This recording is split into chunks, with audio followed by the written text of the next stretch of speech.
Cannabis legalization, cannabis decriminalization, and cannabis rescheduling. Now, you hear these terms often. They're used in articles and blog posts and videos, podcasts, discussions with your colleagues and friends.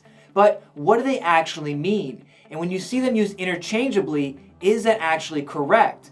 Well, in this video, we're going to talk about what each of these actually are and what it looks like in practice, as well as the impact on consumers and the impact on cannabis business operators. Now, if you need help with improving the financial performance of your cannabis business, then please reach out to us via our website at greengrowthcpas.com or give us a call at 800-674-9050. Let's hop right into the presentation. So again, our topic today is the discussion in the difference between legalization, decriminalization, and rescheduling. We're going to explore what each is and how it affects consumers and how it affects cannabis businesses within the industry. And this presentation is brought to you by Green Growth CPAs. Now, before we get started, I need to let you know that the information contained in this presentation is meant for guidance purposes only and not as professional legal or tax advice. And further, it does not give any personalized legal, tax, investment, or any business advice in general. So with that out of the way, let's review what we will cover in this presentation. So first, we're going to start off discussing what the Biden-Harris administration is looking at for cannabis reform. Next, we're going to talk about cannabis prohibition and regulated markets and how you have an illegal product actually operating legally in certain states. And then we're going to jump into the meat of the presentation, discussing federal cannabis legalization, federal cannabis decriminalization, and federal cannabis rescheduling. Again, what each of those are, the impact on consumers, and the impact on cannabis businesses. So first, let's talk about the Biden-Harris administration projected cannabis reform. Now, the big question is, how does the Biden administration want to reform cannabis? Well, President-elect Joe Biden has a relatively middle-of-the-road position on cannabis reform. The Biden-Harris administration omitted cannabis reform proposals while including other criminal justice plans that were talked about during the campaign as they've presented what they're going to do for their rollout and transition plan. Now, it should be noted that cannabis bills are currently moving through Congress, including a comprehensive legalization bill that's expected to get a House vote this month, December 2020, and it would not mandate that states end criminalization or adopt specific regulations to create a cannabis market. Rather, the legislation advocates are pushing for would federally deschedule marijuana and let states enact their own laws without interference. But what the upcoming Biden administration is looking to do with cannabis is decriminalize it nationwide. Although we have yet to see any details of their plan, it will likely serve to eliminate the criminal penalties for those caught in possession of small amounts of cannabis and ensure that none of these people are being incarcerated. It will probably take it a step further by allowing those with minor cannabis convictions to have their criminal records expunged. Now, the measure would not legalize cannabis at the federal level. There would not be a retail system in place, nor would it apply to any other substance or drug. He seems to be against full legalization, but did say that I don't believe anybody should be going to jail for drug use. They should be going into mandatory rehabilitation. That's what Biden said earlier this year. Essentially, he's looking at decriminalization. So, this leads us to the question, can a president such as Joe Biden or anyone else that's president really legalize marijuana all by themselves without Congress? Kinda, sort of. Presidents can make cannabis less illegal with many caveats. They can reschedule it, they can encourage more research, they can issue pardons or commutations, and they can tell the Veterans Administration or the VA to ease up on restrictions, creating problems for military veterans seeking cannabis. But to fully legalize it, Congress must act.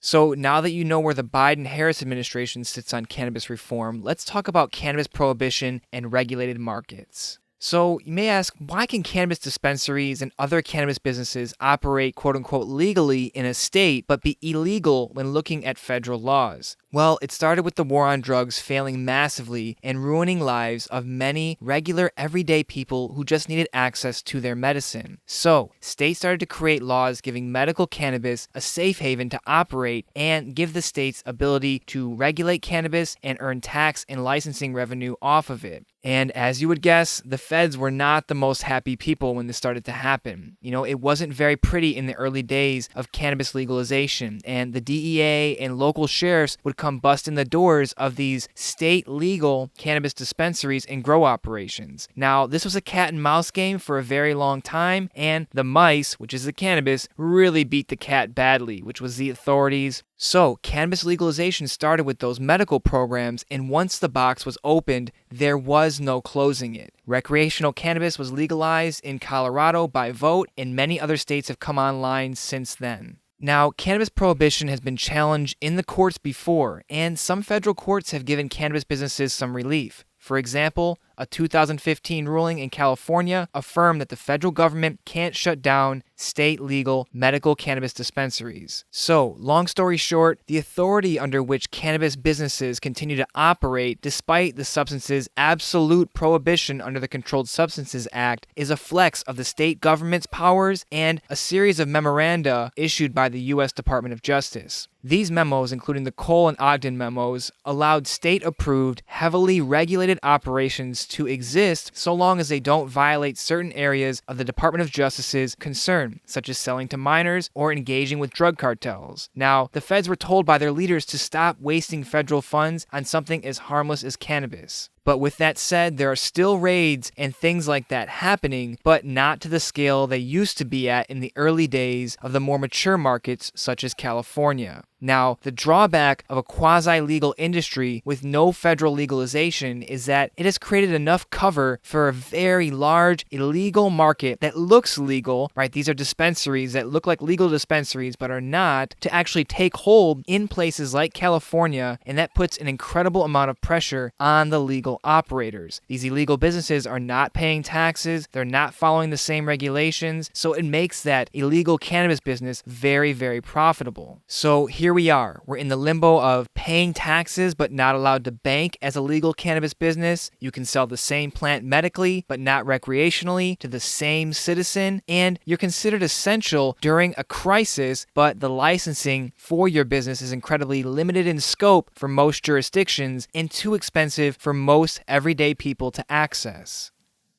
So now that you understand how these businesses are operating when cannabis is in a prohibition phase, let's talk about federal cannabis legalization. First, what does federal cannabis legalization look like? Well, when a substance like cannabis is legalized, the laws typically opened up a taxed and regulated market in which the substance can be manufactured and sold to adults 21 and older. Laws that prohibit personal use and possession of cannabis are completely eradicated. This is essentially descheduling cannabis, which is removing it from the government's list of banned or controlled substances entirely. And understand, this would not prohibit the federal government from making laws restricting who can buy or sell the cannabis or in what quantity. And states can also participate in certain laws and regulations in their respective jurisdictions. An example of federal cannabis legalization is like this, right? You have a legalized market for alcohol and tobacco. Consumption and production of this product are legal, regulated, and taxed. Someone can openly brew beer, and you can openly, as a consumer, go to the store and purchase it if you meet the age qualification. Now, an example of state or local government regulation would be dry counties where they don't serve any alcohol, state minimum liquor prices, and time restrictions around the purchase of alcohol. So with federal cannabis legalization, what would be the impact on consumers? Well, if we legalize cannabis federally, sure, there are often possession limits. You can't just go buy a pound of cannabis. But as long as a person does not exceed the legal limit or violate other consumption laws, then there is no risk of any hassles from law enforcement. As well as there are no required drug rehabilitation classes, no fines, and definitely no jail as long as the laws are obeyed.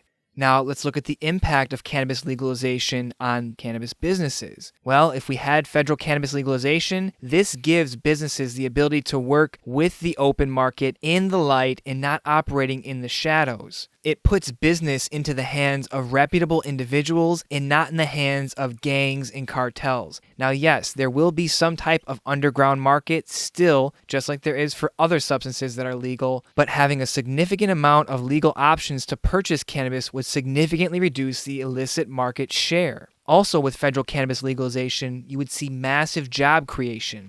You will also see massive tax revenue for cities and states, but that's still pressure on businesses paying taxes versus the smaller, yet still existing illegal market who does not pay taxes. And to round it out, federal cannabis legalization also gives access to banking, interstate cannabis commerce, institutional investors, as well as advertising on major platforms like Google and Facebook. Now, cannabis legalization is the golden option that most cannabis businesses are looking to have happen. So now that you understand cannabis legalization, let's talk about cannabis decriminalization. So what is this and what does it really look like? Well, cannabis decriminalization occurs when criminal penalties enforced on personal consumption are relaxed or removed. In this instance, police officers tend to ignore minor cases when people are caught for possession of tiny amounts of cannabis that were only intended for personal consumption. When cannabis is decriminalized, it also means that the sale and production are still unregulated, but if you do get caught by law enforcement, you are still subject to civil penalties instead of harsh criminal charges. And at its core, cannabis decriminalization is there to prevent drug users from going to jail. And anyone busted for dealing drugs of any kind, or cannabis in this instance, will still suffer the same consequences that they do now. And decriminalization does not require cannabis to change schedule on the Controlled Substances Act. An example of decriminalization is that you see decriminalization recently in Oregon, where they decriminalized the possession of all illegal substances, including psilocybin. Again, the goal with decriminalization is to alleviate the pains of the failed war on drugs, keeping the average users out of jail and just get a fine or seek treatment to improve their lives. So think about how many people are in jail for non-violent, low-level cannabis possession right now, and what an amazing impact cannabis decriminalization could be if it also comes with blanket pardons across the country. Now, you hear the other rhetoric, the other side. Some officials believe decriminalization only makes the drug problem worse, and that without harsh penalties, more people will use drugs recreationally and eventually become full-blown addicts. But that hasn't been the case in places that have implemented a full decriminalization policy. For example, in Portugal, they decriminalized the possession of all illegal drugs in 2001. That's 19 years ago. So a lot of time to see how this experiment works out. And the country still isn't having any of the problems it once had. Instead, HIV infections and drug-related deaths are down, and drug use has not suffered an increase. In fact, Portugal's drug use rates are well below the European average. Now, what's the impact on consumers with cannabis decriminalization? Well, you no longer go to jail for having cannabis for personal consumption, or it will just be simply a fine or potentially a drug treatment program that you must attend. There could be potentially pardons or commutations, which is something that should happen no matter what, especially for non-violent, low-level cannabis crimes. And the impact on cannabis businesses with cannabis decriminalization? Well, since cannabis decriminalization doesn't really legalize the production of cannabis, the illegal market will boom even more than it is now. Users don't get in trouble, but sellers still can get in trouble. This is the perfect market for organized crime. And another important impact of cannabis decriminalization on those businesses is that 280E is still around. So those legal cannabis businesses, your taxes are still going to be a pain in the neck to deal with. And lastly, let's talk about federal cannabis rescheduling. First, what is this schedule thing that we keep talking about? Well, there is a Controlled Substances Act that has different schedules or classes of substances, and it was put together in the 70s. Now, Schedule 1 substances are considered those of no medical value, a high potential for abuse, and illegal in all circumstances. Examples of this are heroin, GHB, and cannabis or cannabinoids. Well, one of those doesn't seem to fit with the others.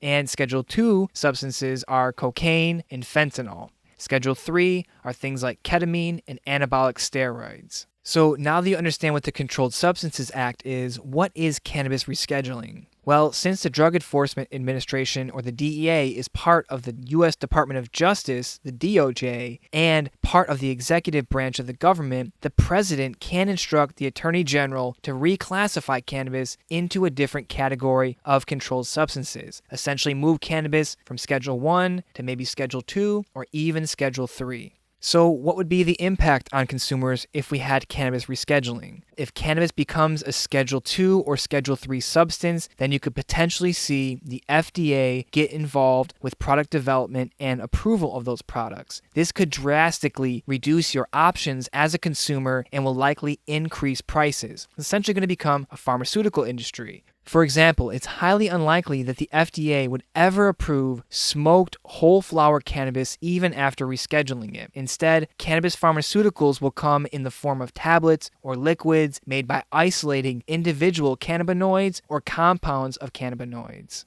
Now, what would be the impact on cannabis businesses? Well, if we move to Schedule II, you still have 280E, so your taxes are still going to be a pain in the neck to deal with. But there's an even bigger concern. There's a concern that moving cannabis to Schedule II will shut down the current legal and recreational markets, since anything in Schedule II would require all products to be removed from the market until FDA approval is granted. And of course, clinical drug testing and the FDA approval process often takes years and hundreds of millions of dollars, if not more, in research, something that cannabis businesses currently, as they stand, or most of them, can't afford, and time that medical marijuana patients don't have. But some considerations to think about when looking at this concern. The Obama administration has deprioritized the enforcement of the Controlled Substances Act for cannabis in certain states under certain conditions. But your current Attorney General, Bill Barr, has been harassing cannabis businesses, so we're not really sure how this would play out. But Schedule II does have implications for the future of medical cannabis research. There are fewer obstacles to conducting research on drugs or substances in Schedule II than there are for Schedule I. In all likelihood, though, there is so much money in cannabis right now with the current model that so much lobbying would not allow this to get to that worst case scenario where products come off the shelf and you have to go through the whole FDA pharmaceutical process. Yes, rescheduling could create hiccups, but that's par for the course in the cannabis industry. Now, if we move to Schedule III, this would remove 280E restrictions from cannabis businesses, since IRC 280E only limits businesses that deal with the first two schedules of the Controlled Substances Act. And in both scenarios, moving to Schedule II or to Schedule III, rescheduling alone would almost certainly not allow cannabis businesses to use banks, and particularly not if they continue to violate the Controlled Substances Act in any way, which is what all dispensaries in all states would be doing if President Biden or any other president only rescheduled cannabis. All right, so we covered a lot of information here, so let's go over some key takeaways. First, legalization is going to create a regulated market with the most access for consumers and deschedules cannabis. This is the best option for consumers and for businesses. Next, you have decriminalization. This helps keep the average users out of jail, but it creates a perfect opportunity for the illegal market to flourish and operate. And it does not require rescheduling of cannabis to a different schedule, moving from Schedule I to potentially Schedule II or Schedule III. And lastly, rescheduling moves cannabis from Schedule I to Schedule II or Schedule III, maybe even lower. And it can create issues with product development, and 280E is still a threat if cannabis is still a Schedule II substance. But it's better off for research of cannabis if it's moved off of Schedule I. Now, hopefully this presentation has brought you some value and helped you to understand the difference between cannabis legalization, cannabis decriminalization, and cannabis rescheduling. Now, if you need help with improving the financial performance of your cannabis business, then please reach out to us via our website at greengrowthcpas.com or give us a call at 800-674-9050. We have hundreds of cannabis business clients throughout the country and throughout the world. We've helped them with anything cash and cannabis related. So again, if you need help with improving the financial performance of your cannabis business, then please reach out to us via our website at greengrowthcpas.com or give us a call at 800-674-9050. Have a great day, and we'll talk to you soon.